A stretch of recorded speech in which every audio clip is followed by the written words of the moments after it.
एक लड़का अपनी बहन की शादी का कार्ड लेकर एक बड़े से बंगले पर पहुंचता है। वह दरवाजे की डोरबेल बजाता है, लेकिन अंदर से कोई दरवाजा खोलने नहीं आता। कुछ देर इंतजार करने के बाद वह दरवाजे को धक्का देता है और उसे पता चलता है कि दरवाजा खुला है। वह धीरे धीरे अंदर कदम रखता है और चारों ओर नजर दौड़ाता है। अंदर एक कमरे में जाकर वह देखता है कि एक महिला बिस्तर पर पड़ी है।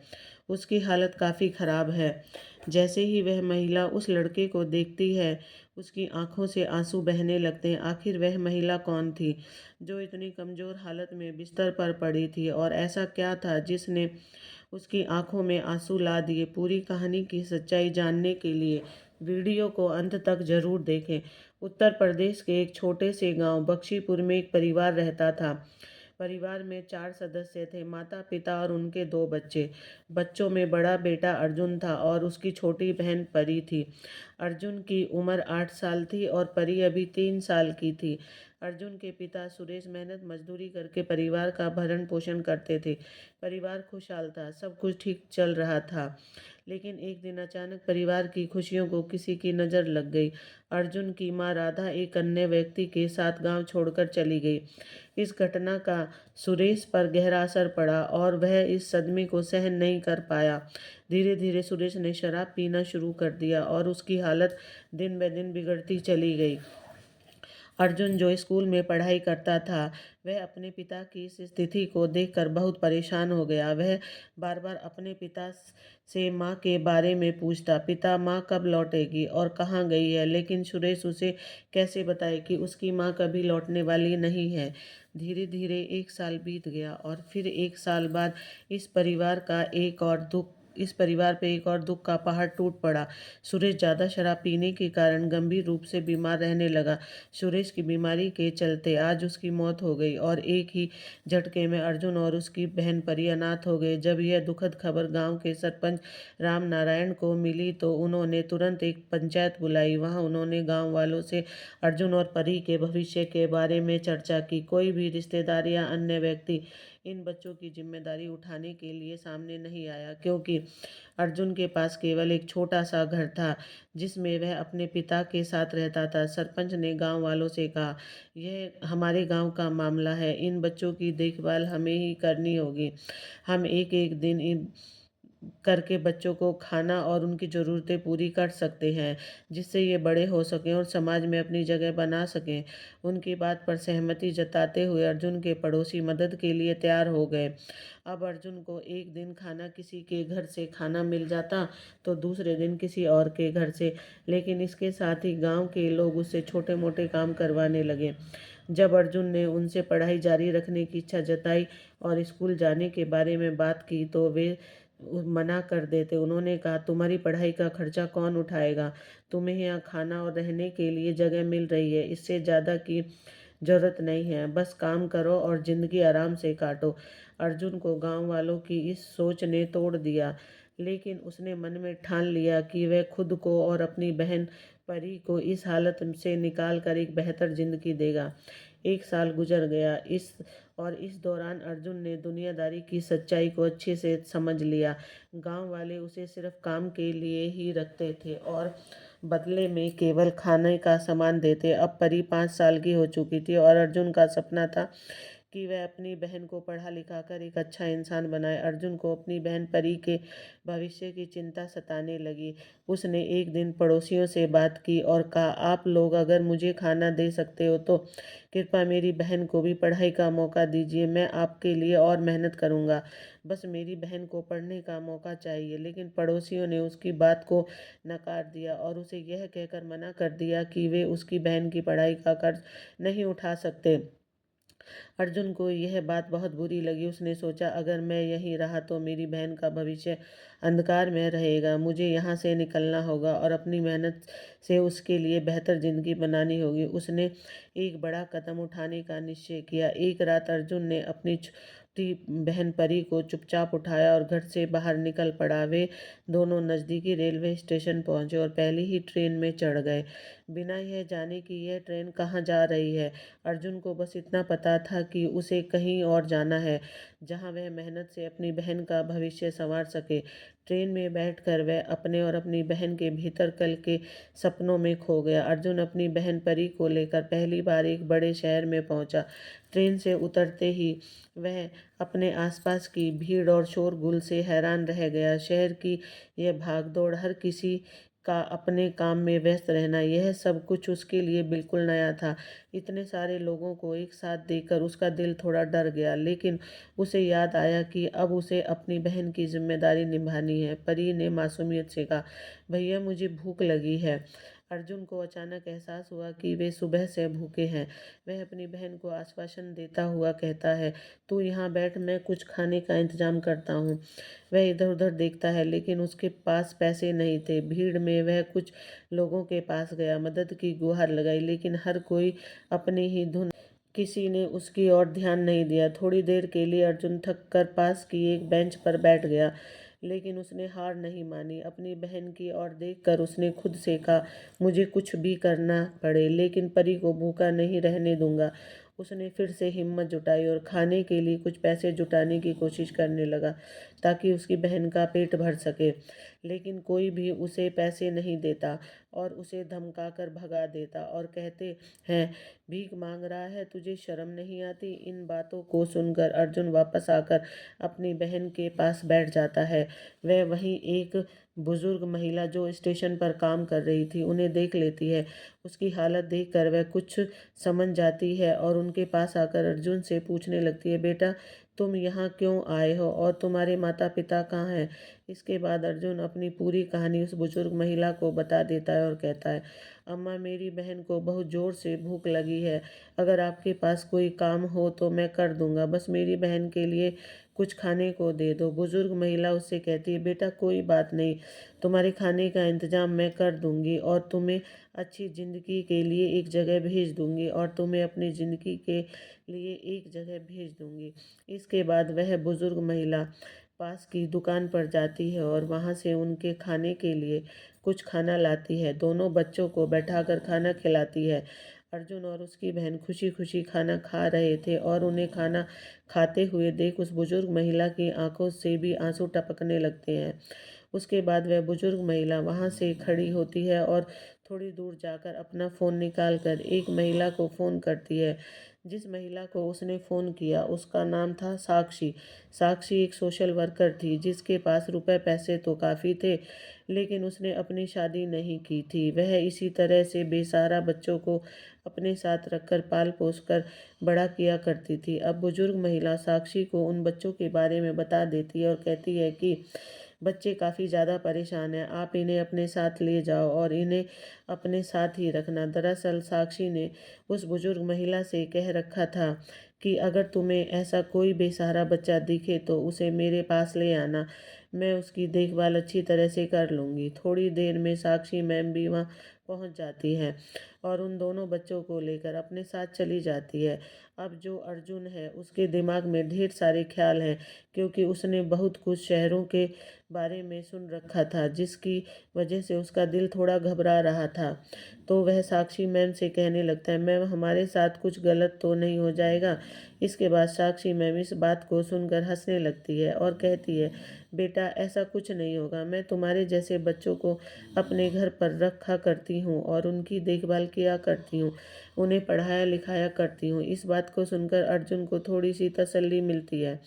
इसके बाद साक्षी मैम उन्हें अपने घर पर ले जाती है और वहाँ पर उस महिला के घर में उसके जैसे और भी 10-12 बच्चे थे, जिन्हें वह अपने साथ रखती और उनकी देखभाल अच्छे से करती। अब साक्षी मैम अर्जुन और उसकी बहन को अपने पास रखने लगती है और वहीं पर दोनों की पढ़ाई लिखाई भी चालू कराती है, लेकिन अर्जुन उससे मना कर देता है और कहता है, मैम ये पढ़ाई लिखाई मेरे दिमाग में नहीं घुसती। मैं तो साक्षी मैम पूछती है, बेटा ऐसा क्यों? मैं तो कहता हूँ मैम, ज़िंदगी में मैंने बहुत कुछ झेला है और इन सभी चीज़ों को झेलने के बाद मुझे पढ़ाई लिखाई में बिल्कुल भी इंटरेस्ट नहीं है, क्योंकि दुनिया को मैं समझ चुका हूँ। अगर हमारे पास पैसा है तो सब कुछ है और पैसा नहीं है तो हमारे पास कुछ भी नहीं है। साक्षी मैम उसे समझाती है, बेटा ऐसा नहीं है, पैसा ही सब कुछ नहीं होता। मेरे पास ढेर सारी संपत्ति है, लेकिन मुझे वो पैसा बिल्कुल भी अच्छा नहीं लगता। मुझे तो दूसरों की सेवा भाव में मन लगता है। और मैं ऐसा ही काम किया करती हूँ। लेकिन अर्जुन की समझ में एक भी बात नहीं आती और वह कहने लगता है, मैम आप मेरी बहन को पढ़ा दो और मैं यही समझ लूँगा कि आपने मुझे भी पढ़ा दिया। अगर मेरी बहन पढ़कर कामयाब हो गई तो उसके बाद मैं अपने आप को धन्य समझूंगा और इसके बदले में चाहे आप मुझसे काम करा लेना। अब इस बात को सुनकर साक्षी मैम हंसने लगती है और एकदम से इस छोटे से बच्चे के गले लगा ले कहती है कि बेटा तुझे पढ़ना लिखना नहीं तो कोई बात नहीं, वैसे भी तुझ पे इतनी पढ़ाई लिखाई आ गई है कि तू छोटा मोटा हिसाब कर लेगा और अपनी ज़िंदगी को सफल बना सकता है। तेरा जो मन करता है तू अपनी ज़िंदगी में वो कर सकता है और मुझे तुमसे काम कराने की कोई ज़रूरत नहीं है। इसके बाद अर्जुन वहीं पर रहने लगता है और साक्षी मैम के कामों में उनका हाथ बटाने लगता है। कई बार साक्षी मैम उससे मना किया करती है लेकिन अर्जुन कहता है कि मैम हम यहाँ पर खाना खाते हैं तो हमें काम करना चाहिए। अगर हम खाना खाते हुए भी काम नहीं करेंगे तो यह हमारे लिए बहुत बुरी बात होगी, क्योंकि जितना आदमी काम करता है उतना तो उसे काम करना चाहिए। इस बात को सुनकर साक्षी मैम भी समझ जाती है कि लड़के ने ज़िंदगी में बहुत कुछ सीखा है, बहुत कुछ अनुभव किया है। धीरे धीरे समय बीतता है और समय के साथ साथ अर्जुन की बहन खुशी उसकी स्कूल की एजुकेशन कंप्लीट कर लेती है। उसकी बहन ने अच्छे नंबरों से 12वीं की कक्षा पास किया और उसके बाद वह अपने भाई के पास वहीं पर आ जाती है जहाँ पर साक्षी मैम बैठी हुई थी। वहाँ पर आने के बाद वह अपने भाई से पूछने लगती है कि भाई मैंने 12वीं क्लास अच्छे नंबरों से पास की है, अब बताइए मुझे आगे क्या करना है। अर्जुन अपनी बहन से कहता है कि बहन तुझे जो अच्छा लगता है तू वो कर ले, मुझसे पूछने वाली कौन सी बात है। लेकिन तभी अर्जुन की बहन कहती है कि भैया आपने मेरी ज़िंदगी को अच्छा बनाया है तो आप में मेरी ज़िंदगी का अधिकार है। इसके बाद अर्जुन साक्षी मैम से कहता है कि मैम आप बताइए मेरी बहन को आगे क्या करना चाहिए। साक्षी मैम थोड़ी देर तक सोच विचार करती है और सोच विचार करने के बाद कहती है, बेटी तुझे डॉक्टर बनना चाहिए। अगर तू एक अच्छी डॉक्टर बन गई तो तू समाज की और भी ज़्यादा सेवा कर सकती है और अच्छे से अपने जीवन को व्यतीत कर सकती है। इसके बाद अर्जुन की बहन डॉक्टर बनने के लिए तैयार हो जाती है और साक्षी मैम उसे डॉक्टरी करने के लिए दूसरे शहर भेज देती है, क्योंकि डॉक्टरी करने के लिए इस शहर के अंदर कोई इंस्टीट्यूट नहीं था जिसमें वह अच्छी तरह से पढ़ाई कर सके। दूसरे शहर में एक इंस्टीट्यूट था तो वह अर्जुन से कहने लगती है कि बेटा तुम्हें अपनी बहन के साथ जाना चाहिए और वहाँ पर इसकी देखभाल करनी चाहिए। बाकी तुम्हें जितना भी पैसा चाहिए होगा उतना पैसा मैं यहाँ से भेज दिया करूँगी और तुम वहाँ पर अपनी बहन को डॉक्टर बनाना। इसके बाद अर्जुन साक्षी मैम के कहे अनुसार वहाँ से अपनी बहन को लेकर वहाँ चला जाता है और वहाँ के उस कॉलेज में साक्षी मैम ने उसका एडमिशन करवा दिया। लेकिन एडमिशन होने के बाद अर्जुन सोचता है कि साक्षी मैम ने हमारे लिए बहुत कुछ किया है, लेकिन अब हम उन्हें तकलीफ़ नहीं देंगे, क्योंकि वह 22 साल का हो गया था और वह सोच रहा था कि वह अपनी बहन की पढ़ाई लिखाई के लिए पैसे खुद से कमाए और अपनी बहन को एक अच्छा डॉक्टर बनाएगा। इसके बाद अर्जुन मेहनत करने लगता है और अपनी बहन को कॉलेज भेजने लगता है। धीरे धीरे समय बीतता है और समय के साथ साथ उसकी बहन खुशी एक सफल डॉक्टर बन जाती है। जैसे ही वह डॉक्टर बनती है तो उसके बाद वह अपने भाई से कहती है कि भैया अब क्या करना है। इस बात को सुनकर उसका भाई उसकी तरफ देखने लगता है और कहता है, बहन अब कुछ नहीं करना, अब केवल तेरी शादी करनी है और उसके बाद मैं जिम्मेदारियों से मुक्त हो जाऊंगा। इस बात को सुनकर उसकी बहन शर्मा जाती है और घर के अंदर दूसरे कमरे में चली जाती है। अब तक अर्जुन मेहनत कर करके एक छोटा मोटा व्यापारी बन गया था, जिसके कारण उसने अपना घर ले लिया था और अपने खर्चे को अच्छी तरह से चला लिया करता था। इसके बाद वह अपनी बहन के लिए एक लड़का ढूंढता है और उस लड़के से शादी तय कर देता है। अब जैसे ही कार्ड छपवाने के लिए वह वहाँ पर जाता है तो जहाँ पर कार्ड छपाए जाते हैं तो वहाँ पर उससे माता पिता का नाम पूछा जाता है। अब जैसे ही उसके सामने माता पिता का नाम आता है तो एकदम से उसे साक्षी मैम याद आ जाती है कि साक्षी मैम ने को उन्होंने माँ का दर्जा ही दे रखा है। अगर साक्षी मैम नहीं होती तो आज अर्जुन की बहन इतनी बड़ी डॉक्टर नहीं बन पाती। इसके बाद वह कार्ड को छपवाना कैंसिल कर देता है। इसके बाद अर्जुन वहाँ से कार्ड का डिज़ाइन को सिलेक्ट करता है और उसे लेकर सीधा साक्षी मैम के पास चला जाता है। वहाँ तक जाने में उसे 3-4 घंटे लगे और 3-4 घंटे बाद वह साक्षी मैम के उस घर के सामने पहुँच गया जिस घर के अंदर उन दोनों का बचपन बीता। वहाँ पर जाने के बाद दरवाज़ा बजाता है, लेकिन कोई अंदर से दरवाज़ा नहीं खोलता। इसके बाद अर्जुन गेट को धक्का देता है और जैसे ही घर के अंदर चला जाता है, अब अंदर जाने के बाद जैसे ही वह देखता है कि साक्षी मैम एक बिस्तर के ऊपर पड़ी हुई हैं और उन्होंने जैसे ही अर्जुन को देखा, एकदम उनकी आंखों से आंसू टपकने लगे। अब साक्षी मैम की ऐसी हालत देख अर्जुन की आंखें भी आंसू से टपकने लगती हैं और वो एकदम से उनके पास जाता है और कहता है, मैम आपकी ये हालत कैसे हो गई। इसके बाद साक्षी मैम अपनी आंखों के आंसुओं को पोंछती हुई है और कहती है, बेटा मेरी छोड़, तू बता तू कैसा है, तेरी बहन कैसी है, क्या वह डॉक्टर बन गई है या नहीं बनी। तू तो जब से गया तूने एक बार भी मेरी सुध नहीं ली और ना ही मुझसे मिलने आया।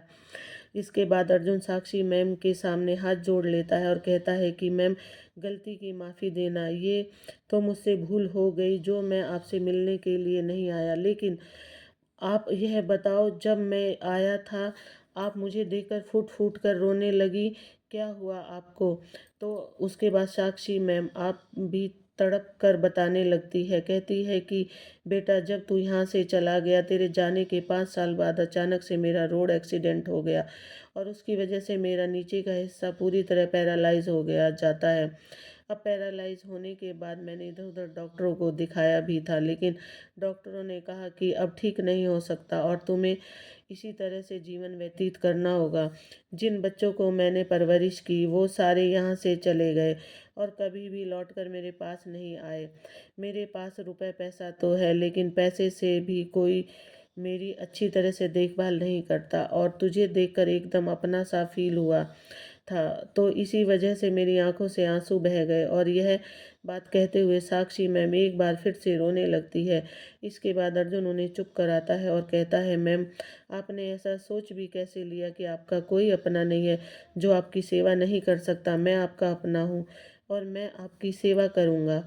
और मैं तो अपनी बहन की शादी का कार्ड लेकर आया था ताकि आप उस कार्ड को सिलेक्ट कर लो, और मैं अपनी माँ के नाम की जगह आपका नाम लिखवाना चाहता था। बीच में मैंने कई बार आपके नंबर पर फ़ोन करने की कोशिश की थी, लेकिन आपका नंबर मिलता ही नहीं। इस वजह से मुझे आज टाइम मिला है और मैं आपके पास आ गया हूँ। आगे से आपको किसी कैसी भी चिंता लेने की ज़रूरत नहीं है।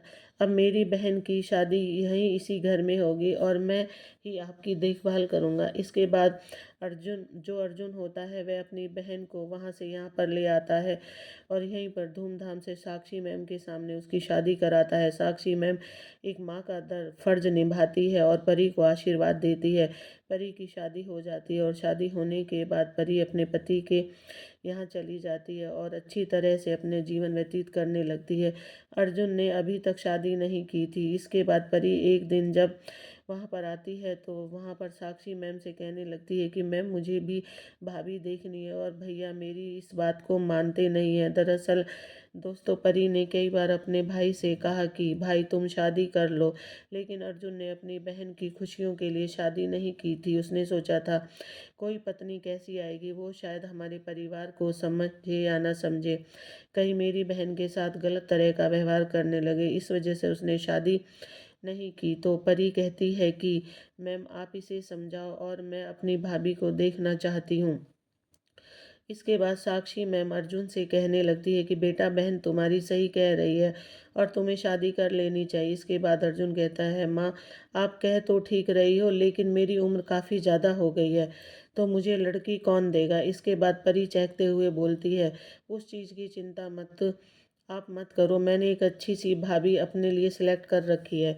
आपकी आज्ञा की देर है, आप आज्ञा करो तो मैं तुरंत आपकी उससे शादी करवा दूंगी। इसके बाद अर्जुन कहता है, बहन यह बात तो ठीक है, लेकिन उसे तुम साफ साफ बोल देना कि मेरी एक माँ है और उस माँ की देखभाल उसे जीवन भर करनी होगी। कहीं वो बाद में कोई नखरे दिखाए। इसके बाद वो कहती है, आप इस बात की भी चिंता मत करो, मैंने उसे अपने बारे में सब कुछ बता रखा है और वो सभी चीज़ों के लिए एग्री है। इसके बाद परी अपने भाई की शादी करा देती है और शादी होने के बाद एक नई दुल्हन उस घर के अंदर आ जाती है, जो अच्छी तरह से साक्षी मैम की देखभाल किया करती है और परिवार के अंदर खुशियों से भरा रहा करती है। तो दोस्तों, ये कहानी आपको कैसी लगी? लड़की की जो बचपन में अनाथ हो गया था, लेकिन बड़ा होने के बाद उसने अपनी ज़िंदगी को बेहतर बनाया और बेहतर बनाने के साथ साथ अपनी बहन को एक अच्छे मुकाम पर पहुंचा दिया। आप क्या कहना चाहते हैं अर्जुन के बारे में?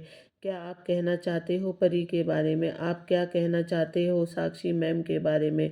आपकी जो भी राय है कमेंट सेक्शन में लिख सकते हो और लोगों के साथ शेयर कर सकते हो। वीडियो अच्छा लगा हो तो वीडियो को लाइक शेयर, चैनल को सब्सक्राइब जरूर करें, ताकि हमें थोड़ा बहुत हौसला मिले आप लोग